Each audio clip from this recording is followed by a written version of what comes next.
One, two, three. What's up, George? What's going on in the House of Craze tonight? In the House of Craze tonight, we are going to be talking about Tales of Nihilism and more hot topics. Plus, we're going to be talking about indies. Should we walk away from crowdfunding? Let's talk about it, dog. Walk away, baby. Walk away. Let's get it.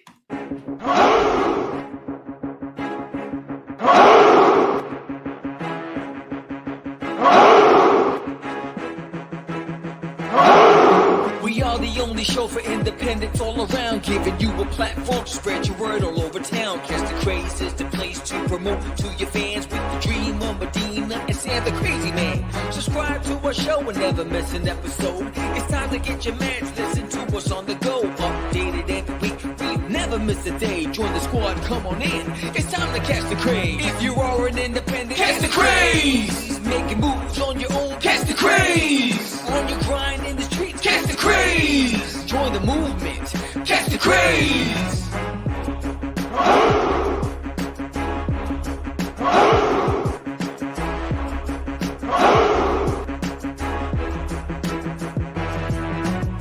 Yeah, George, we did it again. Come on now. Yeah, you want to do it. Catch the craze.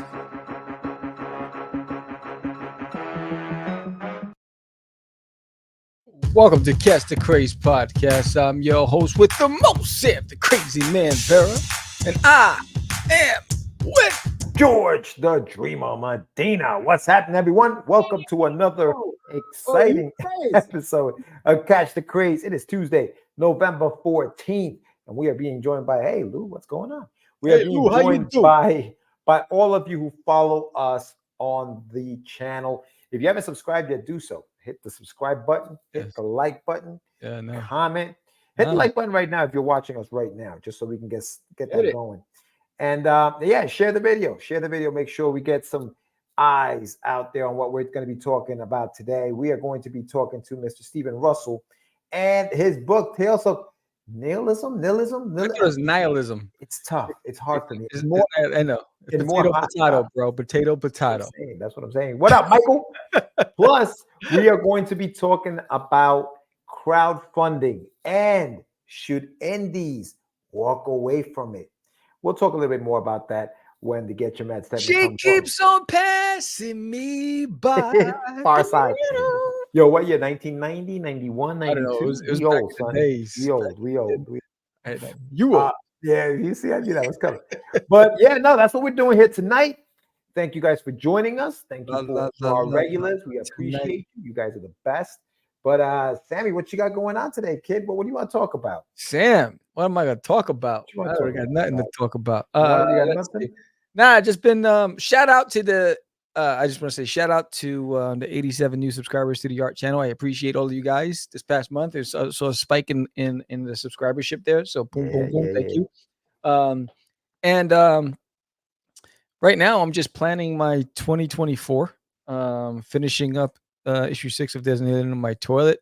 Indiegogo has been a no-no, so I've been on the site today trying to bow out of Indiegogo and shutting it down because this is no bueno. So I'm like, I don't need to. It's like a death by 1,000 cuts. I'm like, oh hell no. I just been figuring out what I'm gonna do next year. My game plan for next year, and changing things up for the craze as well.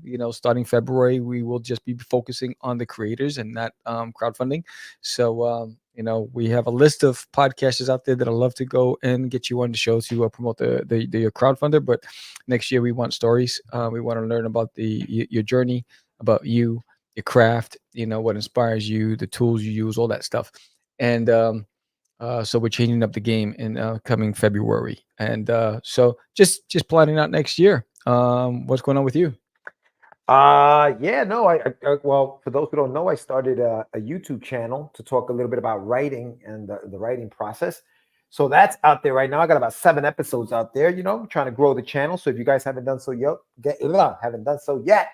go to Get Your Meds with a Z on YouTube and check out the art of comic book writing. I have a new episode out that came out today with Mr. Tony James. He's got a book called Star Noir. He's actually got a crowdfunding campaign. He's got a Kickstarter that ends in a couple of days. I think on Thursday. I think he already made his goal. But yeah, no, check that out. We talk writing there. Obviously I'm working on my books. Get Your Meds is the channel, but I want you guys to check out also getyourmeds.com, because that's where I have my comics, Russ 5377. I have, Wonder Duck on there. And also don't forget that tomorrow, the last issue, the 6th issue of Russ comes out on the Any One World platform, anyoneworld.com. Go there. If you put in the code podcast, you get 15% off. So get that, check that out. 15%. Yeah, no, big shout out to big shout out to Ace of Imagination and Any One World. And big shout out to everybody who's picked up a copy of the digital comic. I didn't think digital comics were going to be selling that well, but they've actually helped me reach a broader audience. And I've gotten actually a lot of good feedback and sales from this. So big shout out to him. Thank you very much for helping me, grow that. I want to do something for Russ next year because he turns 25 next year. My character, Russ, turns 25, bro. 25. He's going to call them New Kids on the Block. Yeah, bro. That's it. Old dude on the corner. Yeah, so we're going to be doing that next year. And just like you, next year is going to be, I'm going to do more conventions next year. I want to get out to Texas, hopefully next year and do something out there. Yeah. So yeah, it's gonna be something. And also don't forget to pre-order the Dead of Night issue number 2 on asepimagination.com. I wrote that issue, so that's coming out. The art is coming out amazing. These guys are doing their thing. I just forget that. Yeah. So check that out. But yeah, dude, that's what I got going on. Yeah, I keep forgetting. Don't forget, Duty's also published as a comic strip in A Kid in the Comic. KidInTheComic.com. If you go to the website, A Kid in the Comic, get yourself a copy of this fantastic comic strip newspaper with like tons of fantastic stories by amazing creators, writers, and artists alike. And Duty's also a comic strip series which follows the storyline step by step. What's up, Aurelius in the house?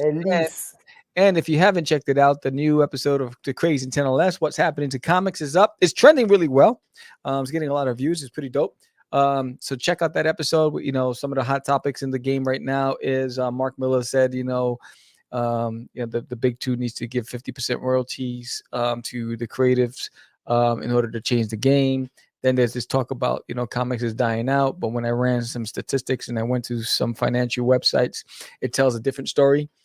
So check out that episode. It's really interesting. And let's start that conversation if you want. We can bring it on to the next show, Catch Da Craze. Yeah, man. Yeah. Yes, indeed. But, we don't have many announcements today as far as what we're doing. You guys know it's the end of the year. Next week. Next week, bro, there is no show. So happy Turkey Day to everybody who celebrates. Enjoy time with the fam. Yeah, there is no show next week. There's no show next week. I canceled that one. So I forgot the name of the creative that booked next week. I moved you to December because I won't be in town, and George won't be in town. And so we moved that show. But I just need you to respond if you're watching the show. That you're good with that date. If not, there's nothing else available until the end of February, which is crazy. Yeah, man, it's nuts. Yeah, but next year, we're going to be doing our thing still here on Catch Da Craze. Like Sam said, we're going to be talking to more creators. We're going to be doing, what we do every Tuesday night. So check that out. Yeah, but next week, even though we're out next week, we'll be back the week after that because I think you're back in town. I'll be back in town. We'll be back the week after that. But yeah, next week, no episode. Yes. Indeed. But yeah, brother. So let's talk a little bit about what we're going to discuss on the Get Your Meds. Why don't we do that? Yeah, let's do this. I feel a little sniffles coming up.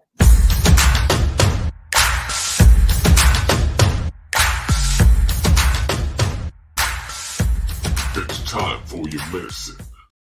Word of the day is sniffles. Indies, should we walk away from crowdfunding? That sounded too much like syphilis, bro. That sounded too much. It was like, sniff this! Like something totally different. Yeah, so all right. So should indies start walking away from this thing called crowdfunding? Why'd you come up with that topic, Jorge Medina? Hey? Well, due to the things that are happening right now, even for example with Duty and how we've spoken in the past about damn, what should we be doing on this on the crowdfunding? And like, Word. I've been watching some shows, of other indies and stuff like that, and the big topic is always crowdfunding. I feel like that's where we've gravitated to, right? We've gone there. That's where we're going. Yeah. The question is, and I'll make it even broader. It's not just should we walk away. Should we, if you don't have a fan base or you have a small fan base, is it then time to walk away? Word. Because at the end of the day, we're going to do what we're going to do, right? If you want to do a crowdfunding campaign, do a crowdfunding campaign. Right. Do it. Go for it. Don't stop. Go for it. I just noticed George with a J. I just noticed that. Nice. Yeah. But make sure that you have a plan in place, because otherwise you're probably going to struggle, especially if you don't have a fan base. Word. Because there's so many of these things popping up. Like Kickstarter is flooded with comics, bro. It's flooded. Flooded. And I actually there was 2 recent campaigns that I backed that did not fund, and so they never collected my money. And this was just in the past 3 weeks on Kickstarter. And that barely happens. That almost never happens, dude. Yeah. And I was like, wow, 2 back to back. And then I see a bunch of people posting on social media, how their stuff didn't get funded and whatever. I think here's the problem. Hey, what's up, Gilly? I think the problem is, I think there's a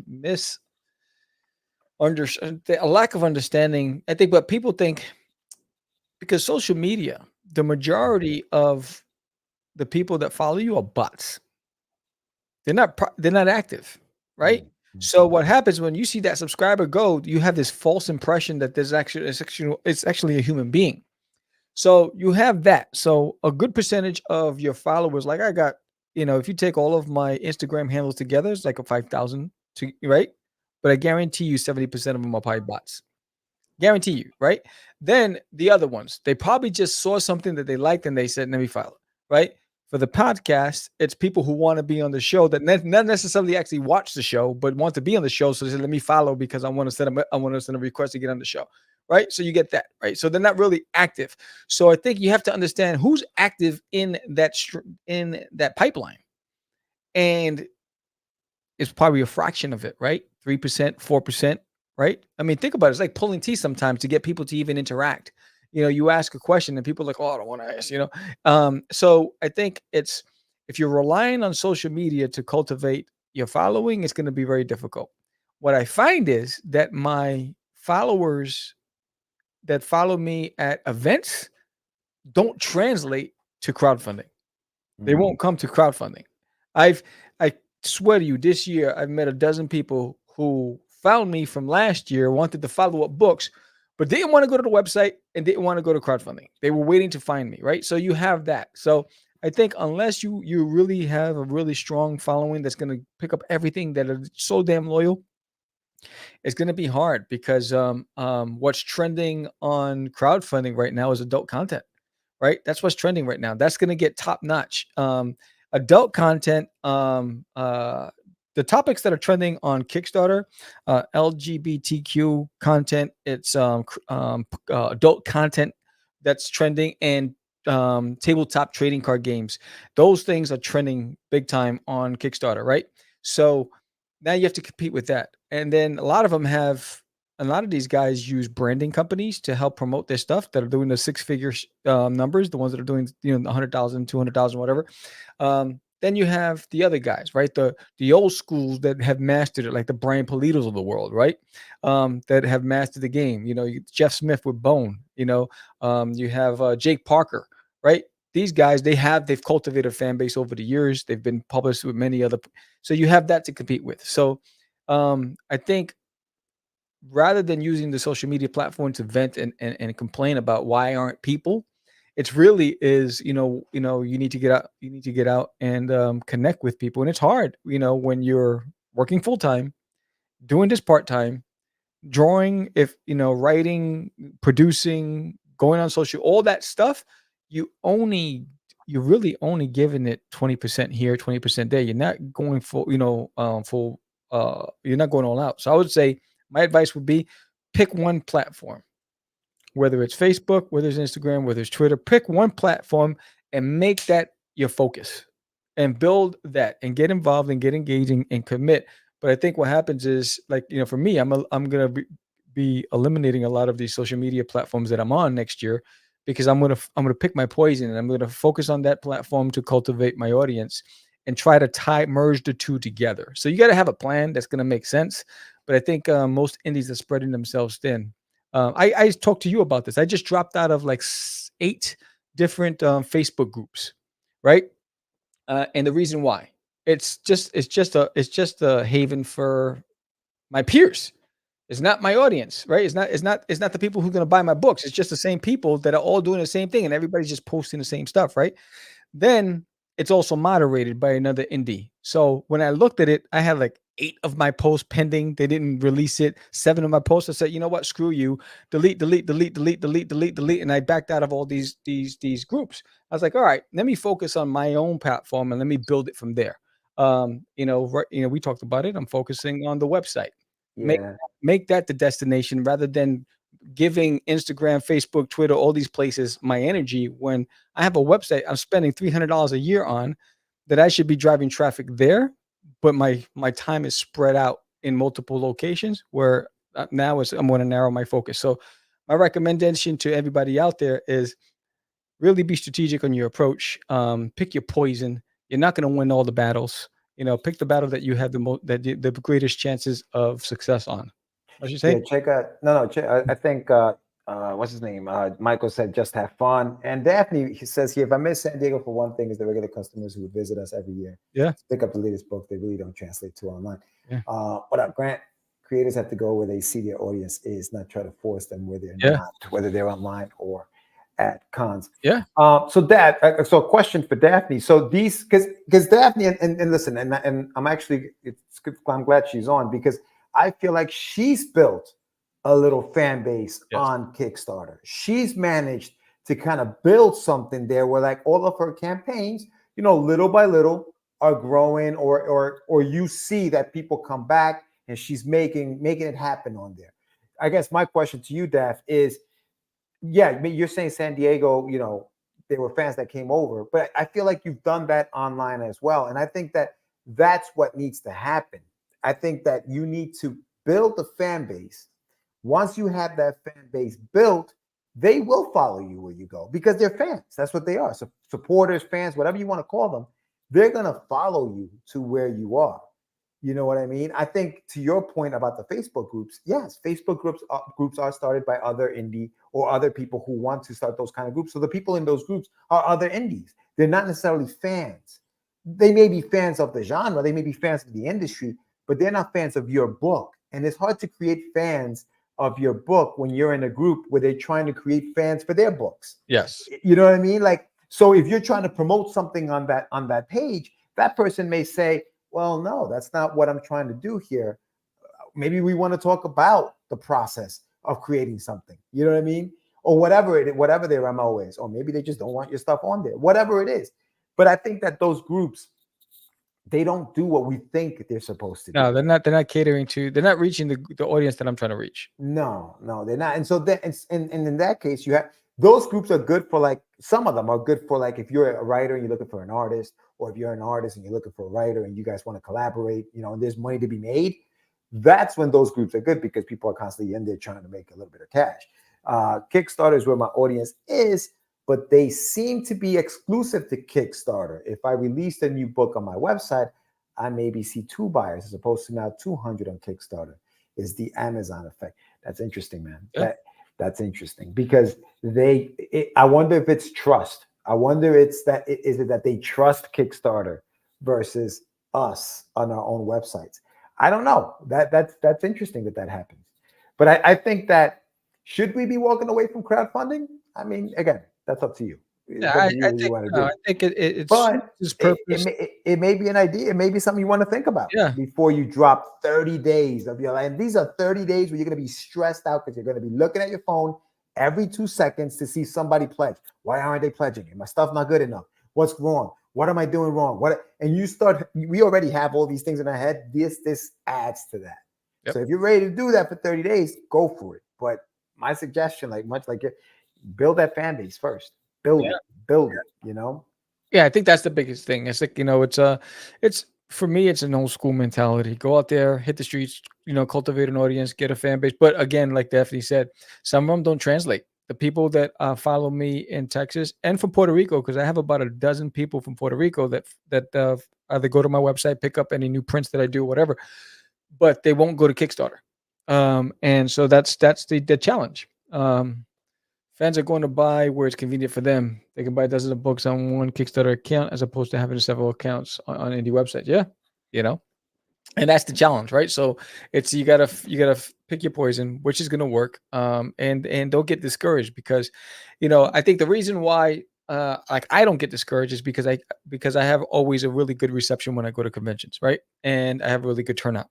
So for me, the conversion at conventions is a lot better than it would be on Kickstarter. And I have a better conversion on my website than I would. So for me, it's like I know that there's an audience out there. They're just not they're not, they're not intermingling, right? They're not crossing over. They're just staying in their lane where they feel most comfortable at. And that's okay because they're there, So it's and I think another thing that makes it a little challenging too is that if you're producing a new title every 3 months, some people they move on. They'll I'll come back another time. They moved on, tastes change. It's a long time for people to for a lot of different influences to kick in and then people just shift gears. So that's also a risk as well.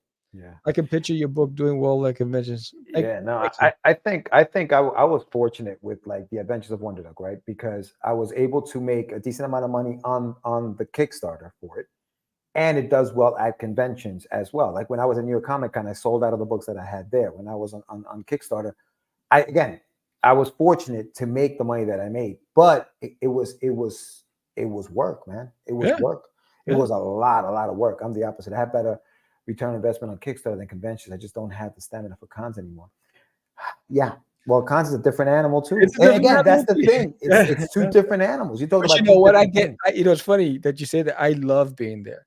I like conventions too. I just love it. I love telling the story. I love engaging. But there are moments where you go through lulls, right? Because you have ebbs and flows, right? And when I have those lulls, I draw, right? And then when it's active, I'm active, and I feed off of the energy at the event.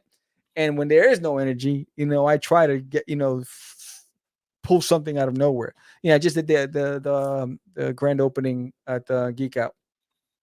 And it didn't have a huge turnout. It didn't have like, it was probably 100 people showed up completely, for the place. And of the 100 people, a lot of them were gamers, right? They were there for tabletop games, right? Magic the Gathering, Dungeons and Dragons. And a lot of people were there for the hockey team that was there. And so I was like, all right, how do I capitalize, right? I took the wheel, and then spun the wheel, and I never sat down. I just stood up and I tried to talk to as many people. I had a really good day. Right. And, I told you I had a number in mind that I wanted to make. I missed it by $5. Right. Mm-hmm. Right. So, but I had a really good day. And so, you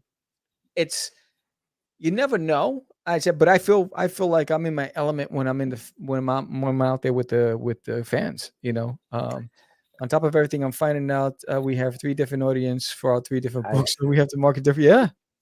But that's the thing, right? I say this all the time. That's why I hate the word all ages. Nothing is all ages, dude. Nothing is all ages. Everything has an audience. Everything has a target market. There's a reason why collectibles and things like that have age groups in the back, ages 7 to whatever, because there's an age for everything. Now, don't get me wrong. People will buy books that are not for their age. We do it all the time. We should be buying comics at 40-something years old. We do, right? But I think that you have to walk into these things with a target audience in mind.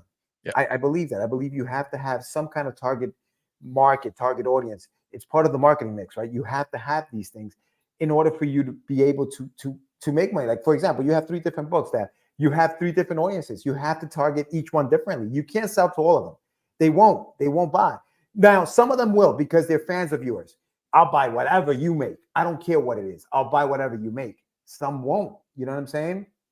Out of mine and Jose's collected audiences, only 8% buy all 3 of our books. That means it only buy 1 title out of all. Yes, because there is a specific, like the people who are buying, for example, Oswald, maybe aren't buying, Eagle Raven, right? It's a different audience.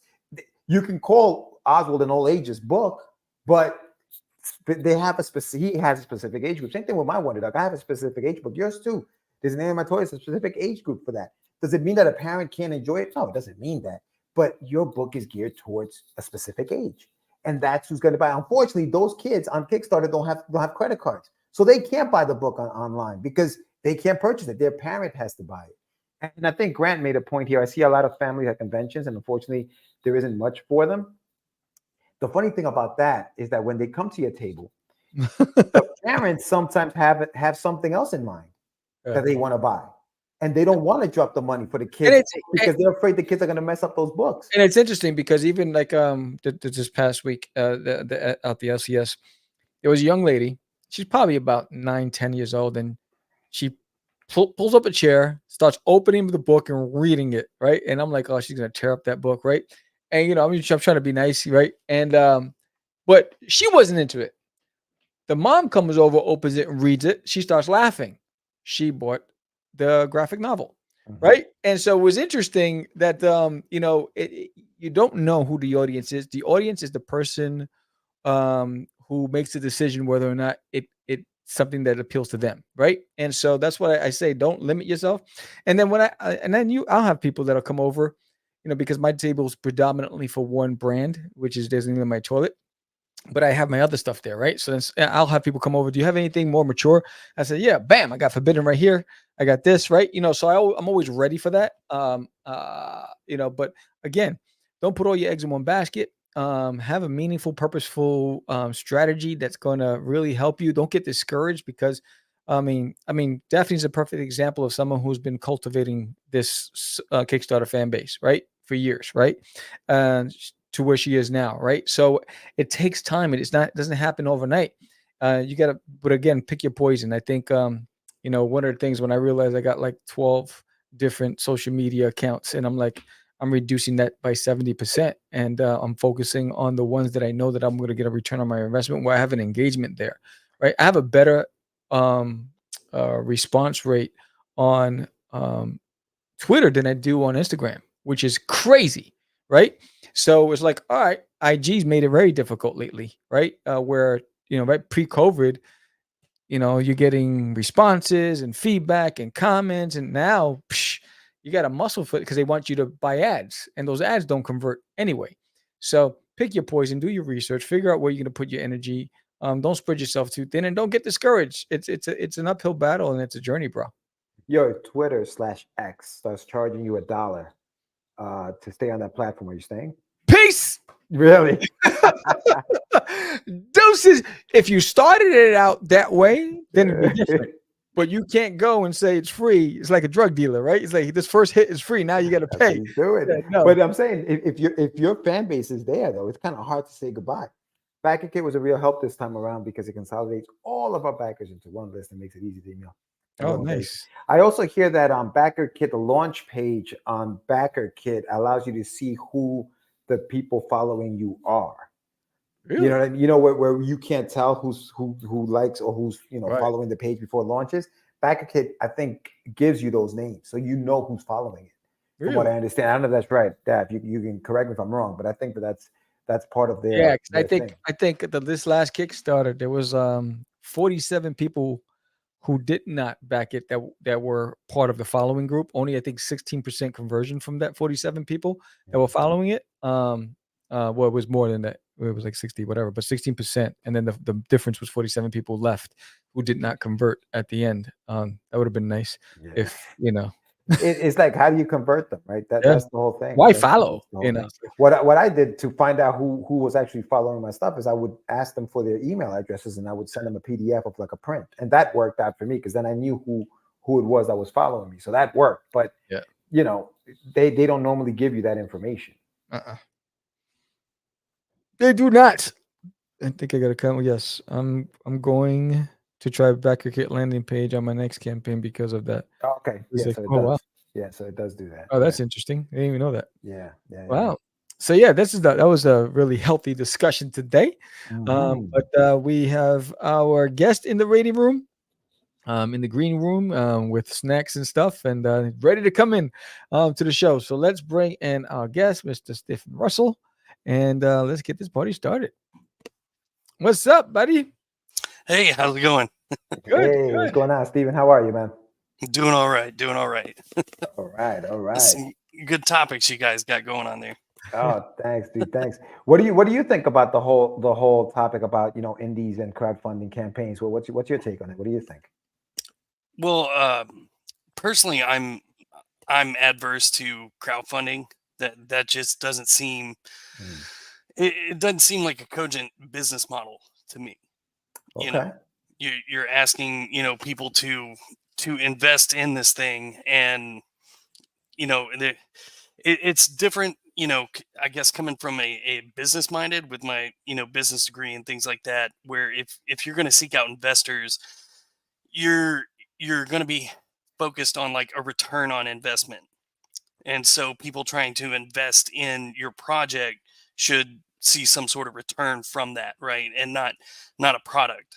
And typically in the business world that turns into like sharehold stocks, things like that. So it's just a little out there for me personally. Okay. And I guess being an older guy, 38, it's like, all right, hey, that's the way the new world. If somebody were to explain it and help me run it and figure all that out, cool. But as far as like trying to delve into it and invest, it just doesn't seem right for me. That's cool, man. Yeah, no, that's good point. I mean, listen. So for those who don't know and maybe don't know who Steven Russell is, why don't you introduce yourselves a little bit? Because I want to dive into some of that. You talked about your business background. I'd love to just dive into a little bit of that. But go ahead. Why don't you introduce yourself? Tell everybody who Steven is. Yeah, no problem. Steven Russell, been on once before, and got on here doing the draw duty contest. Yes. And drew the Mandalorian version of duty. Yes. But background is spent most of my adult life in the Army, Army infantry, paratrooper, jumping on a plane, shooting machine guns, dude. and deploying to Iraq, all that good stuff. Yeah, there we go. There is. And something that's always been a part of my personality is drawing and art. And I come more from, I guess, a traditional art background. I've always, penciled, sketched, doodled, painted, those kind of things. And it wasn't until at least, I want to say about 2.5 years ago that I started sitting down and taking these ideas and drawing them and putting them into, a digital form and creating a comic. And, that's when I came up with Tales of Nihilism, like you guys are talking about on the social media. I found a writer, Joseph Miles Pittman. We hooked up. We're like, hey, this is a great idea. Let's refine this. Let's work on this process. And we've been going through that for the last, 2 years. Nice, man. Yeah. No, I do remember. You came the last time you were on with the crew, though, weren't you? Yeah, I think it was me and Joe. Yeah, man. So how's it been? How's the the whole process and the journey, I guess? How's it been so far? Like everybody else, it's always an uphill battle, but it's fun. And but we went out to Plastic City Comic Con in August, and went up there, and we nearly sold out on all the issues. I printed up 25 issues for that. We had some postcards and some bookmarks and things like that. And even Global Comics helped us out. They made some banners for us, and people could like get the little QR code and then go straight to your comic and subscribe, do things like that. So it was a fun experience, and I felt it went pretty well. And the comics that I think we had like 5 or 6 that we didn't sell, I took those to a local comic shop, and I was like, hey, would you guys sell these? And they were like, yeah, well, throw them on consignment for you, put that out. And I think just last week they finished selling, all of those. So I was like, okay, people enjoy the idea, people enjoy the story, That's awesome. And you talk about the business side of that. The way we made that happen was I went out to local people, and I sold ad space in my comic to fund the publication and the convention. So, and that's something I think a lot of people in this day of the internet and everything would get away from. is that personal connection with not just your fans or, you know, the people showing up to look at your work, but your local community as well.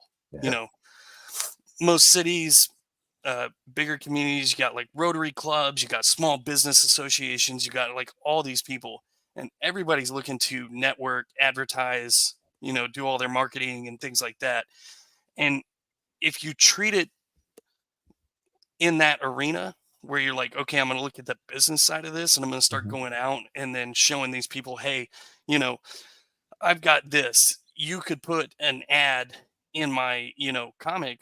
I'm going out 3 states away, but you're an online business, or, you know, you take orders online. Well, I could introduce an entire new market to, you know, your deal. Yeah. When you approach businesses like that, Stephen, do they ask you for print runs or like those kind of questions? Like, are they interested in how many books you're going to be printing out, or is it something that, you know, like what are some of the things, or what are some of the things that you feel like are roadblocks to that you've been able to overcome to put these ads in your book? Well, I mean, it's similar, you know, you're basically doing like cold calling. Mhm. So, you know, for every 10 doors you knock on, you'll probably get one, you know, where somebody actually engages with you and says, oh, okay, you know, I'm interested in this. And yeah, you do get questions like that. Like, okay, well, what is your plan if I'm going to, you know, put an ad in your book and, you know, purchase this? Where's it going? How many books are you going to print out? You know, Mhm. and I was able to phrase mine as like, this is a unique opportunity, you know, for small businesses. I'm an indie creator. I'm going to an indie comic con that focuses on artists and creators. So it's not like some big convention where you're going to have a whole bunch of like Marvel and Yeah, DC yeah, yeah. and all these other people's. So you have a much better chance of having people see these ads, even if they just pick up the book and, you know, Mhm. thumb through it. You know, you can't give out you know, the same kind of data as like a internet projection where it's like, okay, yeah, we got this many impressions today and this and that, but people are coming from all over the country to these conventions. You sell one book and, you know, that person goes off to, you know, their home state, and then they read that book and then they pass it off to somebody else. You know, that ad sticks around. You know, it's funny, man, and I think it's brilliant. I think we don't use our books this way, right? We don't think about it that way.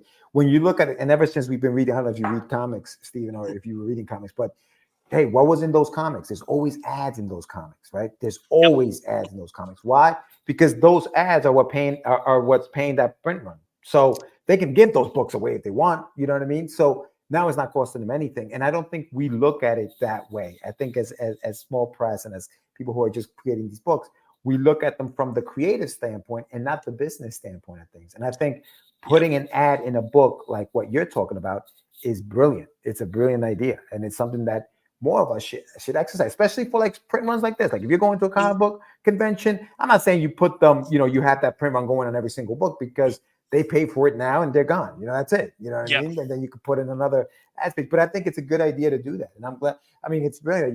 You kind of came up with that. Is that you said you had a little business background? Did you go to school for marketing, or what's some of the background in business?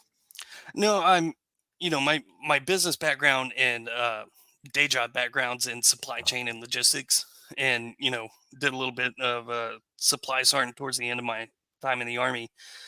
But it was one of those things where you're talking about, you know, I'm thinking back to the old comics back in the 80s and the 90s, and I'm like, Mhm. yeah, every single one of these always had an advertisement, the got milk ad and all this other kind of stuff, you Right, know. right, yeah, yeah, yeah. Yeah, and then I sat down and I thought about it and I was like, well, if you're going to run any business, you have to understand what's the market and what are people buying, you know. And when you look at you know, you're talking the big guys like Marvel, DC, Image, all of that. The comic sales aren't what's driving the business. What's driving the business is, you know, the marketing, the merchandising, the intellectual property that they're selling and renting out, and, you know, being like, yeah, you can make a movie, but you got to rent Spawn out to do the movie, you know, things like that. And when you put it in that perspective, you're like, okay, the art itself is the advertisement for the business. your creation, your comic, that is your advertisement for your business. The intellectual property, that's what, makes the money. And then you're like, okay, now that you understand that, you can start, formulating and having like a different business plan for that. Yeah, no. Good point. Good point. Where are you doing any more shows? I know you did Plastic City, and that was Keith Gleason did that show, and that was a Yeah. good show. But Yeah. are you doing anything else? Are you guys doing any other shows? We'll probably do Plastic City again, Yeah. but the big show that I've got, like, everything's going to go into next year is called Veteran Comic Con, and that's out in San Francisco, and that focuses on veterans art, and that kind of deal. So it's another part of it too, is like you got to look at your community, your hobbies, your social, club and things like that, and really like try to attach yourself to that. For me, I'm obviously close with the veteran community, being in the army and all that. But maybe you're a hunter, maybe you're a fisherman, maybe you like to go golfing, and do all that kind of stuff. Well, those people also have different lives. They have different hobbies. They have all this other kind of stuff. If you start networking and socialing inside those, communities, then you can start like seeing things. Oh, hey, I golf with this guy every Tuesday. What's he do? Oh, he's a marketer. Oh my God, like let's talk. Let's see what we can do. Things like that. Yeah, no, for sure. I want to talk talk to you a little bit about the book, but before I do that, Sam, do you have any questions for Steve as far as like his background and stuff like that? No, keep it going. Okay, yeah. So Steven, talk to us a little bit about this story, man. I know you were here the last time, and we talked a little bit about it, but for those who missed it, tell us a little bit about what you're doing. Yeah. So Tales of Nihilism is, for us, planned to be an anthology that goes on as long as we can, make it go. The first one we've got going on, our main issue, is the Ballad of Philip Kirshner.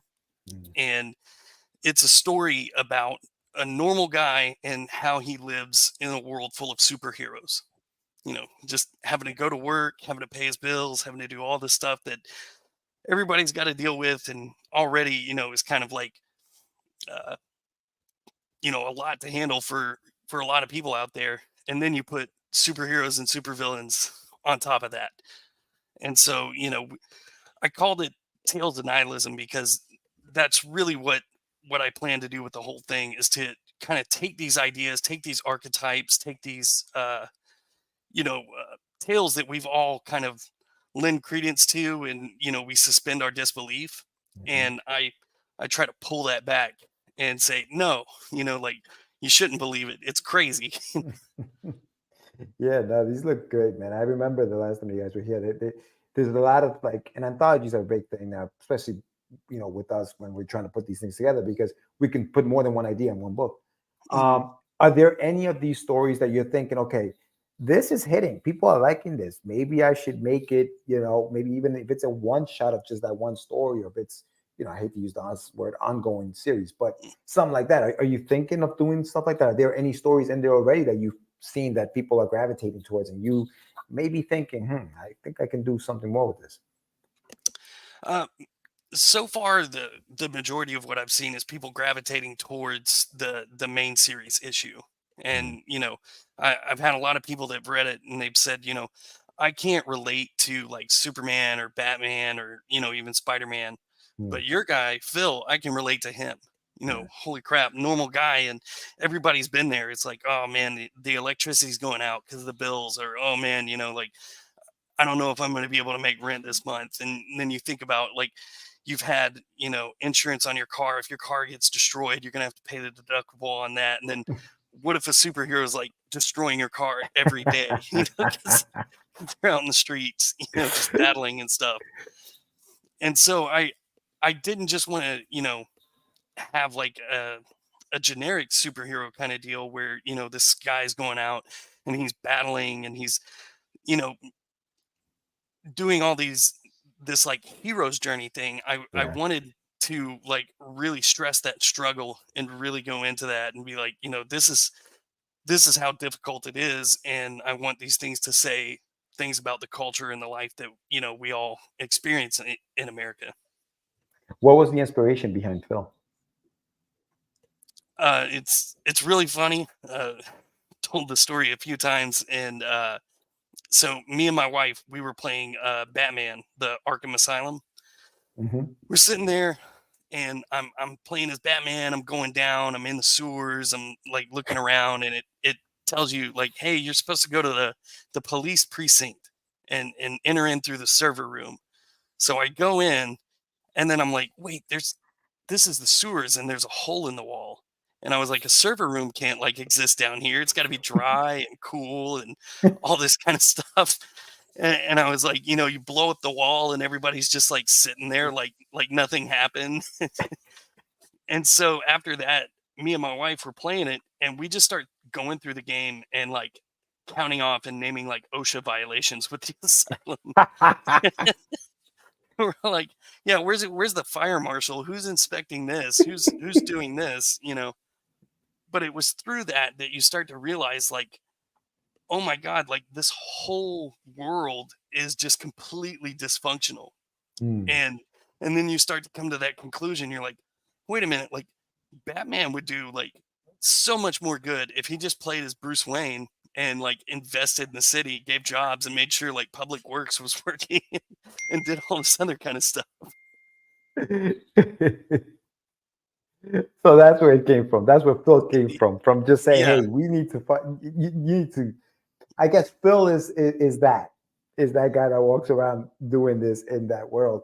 Are any of these, are any of the superheroes that he meets, does he like build relationships with any of them? Or is he just like you and I, just like a Spider-Man flew out the window right now, he would have no idea who I am? Do you plan for something like that, for him to be something that impacts any of these superheroes' lives, so to speak? Like, is that a plan for him in any way? No, it's more. I don't know if you've seen the movie with Michael Douglas, Falling Down. Mm-hmm, mm-hmm. Yeah, it's more of that. You have something that's an inciting incident that causes him to go on this journey, and he just completely goes with it. And he's like, okay, I'm just gonna follow this as far as it'll take me. Right. And things keep happening, things keep escalating. Right now we've got 5 issues up, so it's just ramping up and totally and completely like out of control. But he's just like, my whole life is out of control, so let's just go with it. That's amazing, man. That's amazing. For those who are watching, we're talking with Stephen Russell. We're talking about his book, Tales of Nihilism. And it's up on globalcomics.com right now. You guys can pick it up, check it out. You can actually preview some of the book up there now. And so you're on, what do you say, 5 up there? Mm-hmm. What's the goal? Like, what are you guys planning for the series, or what's the end game? So we're planning an 8-series run on the main issue, and then we'll switch gears, go on to a different main story, and then run that for about 8 issues, and then go probably come back to the world that Phil lives in, mm-hmm. and take that from a different angle. And the idea is to always have like a main story issue going, but we also have short stories and comic strips that we run on there. So every month we're publishing something. Right. And those short stories, I think, really helps me and Joe like stay creative, because on the short stories, there's like nothing is off limits. Let's just flex it and go this way and that way. If I figured out something, I'm like, oh, hey, I got a new technique. I want to run that in a comic and use that to make a story. All right, let's go that way. And that really gives us that availability to kind of like refresh ourselves and then go back to the main story. And then you're like, oh, okay, now we can, use that to improve these ideas that we've got. That's awesome, dude. That's awesome. How long does it take you to finish a story? Typically, I can do one main issue, which is about 22 to 24 pages. It takes me about a month to do on that. Mm-hmm. Yeah. No, that's good. And you do it? Is it all just pen and ink, or are you also going to be coloring some of these? Because I know that the stuff that's on Global Comics right now is black and white. Are you going to be? Do you guys do any? Are you planning on doing any color? Do you need color? I mean, So we did hire a colorist for the first issue to publish that out at the convention. We wanted to have a finished product there for that. As far as online, I think the black and white for this one has been running pretty well. Yeah. Kind of gives that little bit of a noir type, feel Mhm. to it. Mhm. And it's something, we'll probably think of in the future. And it's like, okay, if we go back in color, we can re-release, like colored issues and do things like that. But right now, I think the black and white's been working out pretty well. Yeah, I like it, man. I think it works in black and white. Sometimes books, you're like, damn, I wish this was in color. But I think that what you guys are doing, I think it does work in the black and white. I don't Yeah. even think you would need to color it. Some stuff you do. Sometimes you're like, damn, we need color on this bad boy. But no, it's I think you guys are There doing a great job. there are things like we'll run a fake ad page and a joke page in the middle of the Hmm. comic series, That's yeah. and those things are plays on capitalism, consumption, and stuff like that. And we have the birds that are doing the jokes and stuff, and it's kind of like a long running philosophical joke that you got to get to the end, and you'll see the whole thing and then be like, oh my god. But I color the fake ads, but it's always purposeful, you know. Right, yeah. So yeah, we had like the first one. It was talking about the ingredient that they use in vanilla, which is castoreum, and that comes from beaver anal glands. and, and so like yeah, so like every time you're spraying vanilla scented stuff in your house, that's where that comes from. Thanks, Steven. That's great. Thanks a lot. There goes vanilla. That's Yeah. it.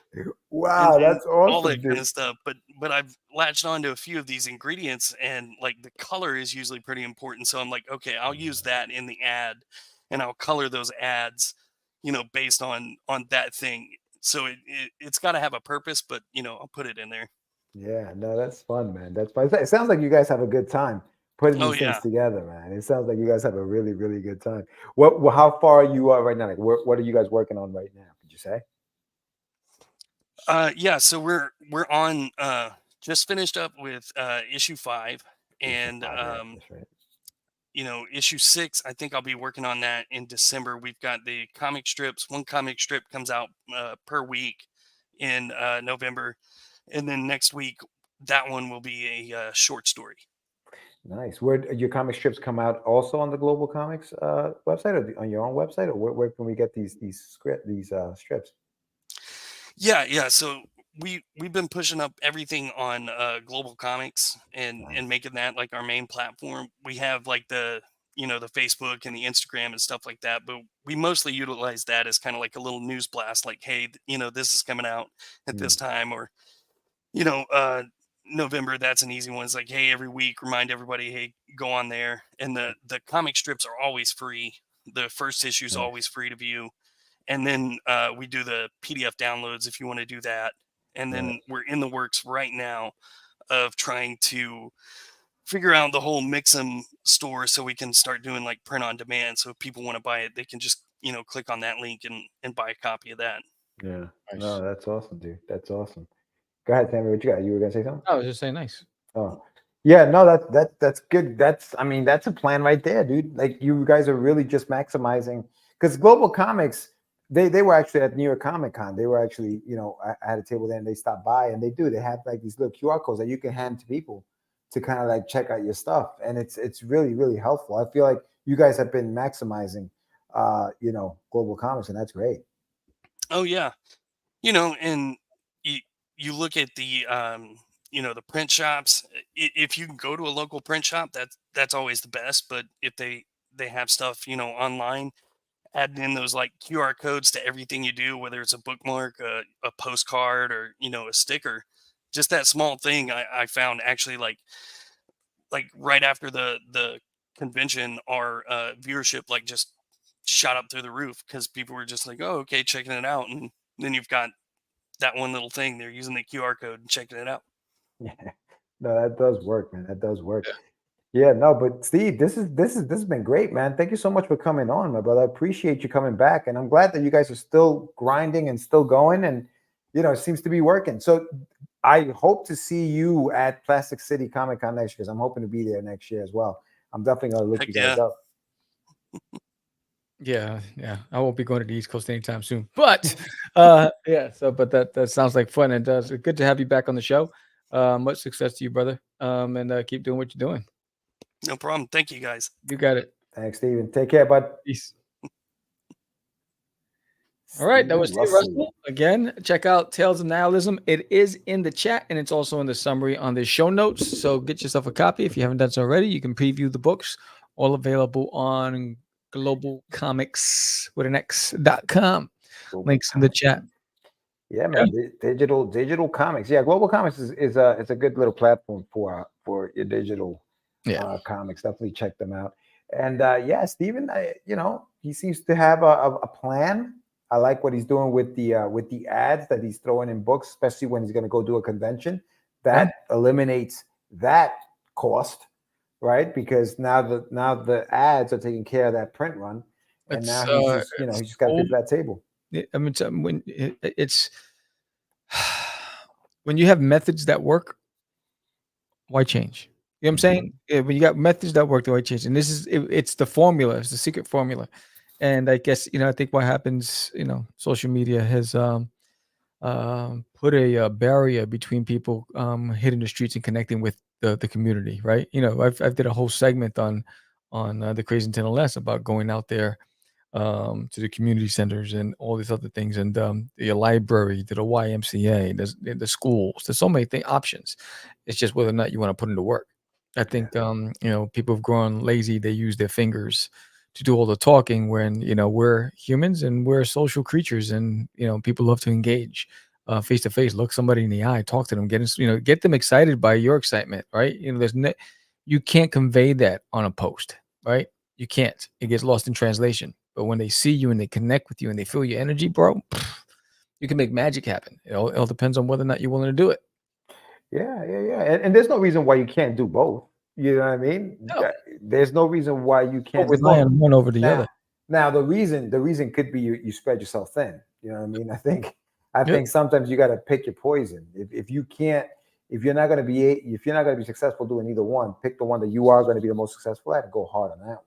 That girl is poison. Word. But yeah, no, this is a good talk. Good talk with Steven. Yes. He fresh perspective. He said, I'm not really going into the crowdfunding game because I don't see how I'm going to get a return. Or he doesn't see how investors, which are the people who are pledging, are going to get a return on their investment other than the product, because that's not normally how it all it does is raise my blood, which is interesting.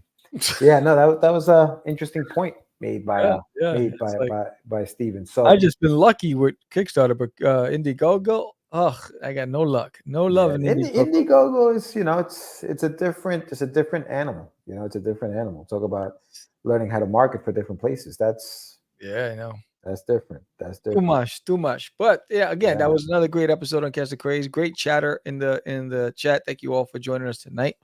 If you haven't done so already, hit that like button, subscribe, share with a friend, and remember, we are the show for Indies by Indies, the first comic book independent podcast ever, launched in 2005, still growing strong. We were the originators, the OGs. That's right, OG. Ain't nothing you can tell me. Stop acting up. But anyway, we appreciate you. We do this for the indie community. That's why we do it. So show some love when we have our guests on the show. We want to make sure that we're connecting to our audience out there. And if you just follow us on audio platforms, please come over to YouTube and hit that subscribe button and help us grow. When we grow, the community grows. So thank you all so much. Thank you, San Martino and Johnny Syfax and Daphne and Grant Lankard and Gilly and Aurelius and Lou. And Lou's working on some dope stuff, some duty stuff. So I can't wait to see what that looks like. She's been my conversationalist when I go on my live stream. So I appreciate you, Lou. Appreciate everybody out there. And with that said, I'm Sam, the crazy man, Vera. George, the dreamer, Medina. And we are out. It's just easy. It's not. Crazy. Acquiesce. No, I was talking about my friend Acquiesce. say my name, right? This is what you were thinking? Oh, You are listening to He described me. He said, I'm the. You're What? listening to Catch the Craze. You're listening to Catch the Craze. You're listening to Catch the Craze. Listening to Catch the Craze. You are listening to Catch the Craze on Catch the Craze. You're listening to Catch the Craze.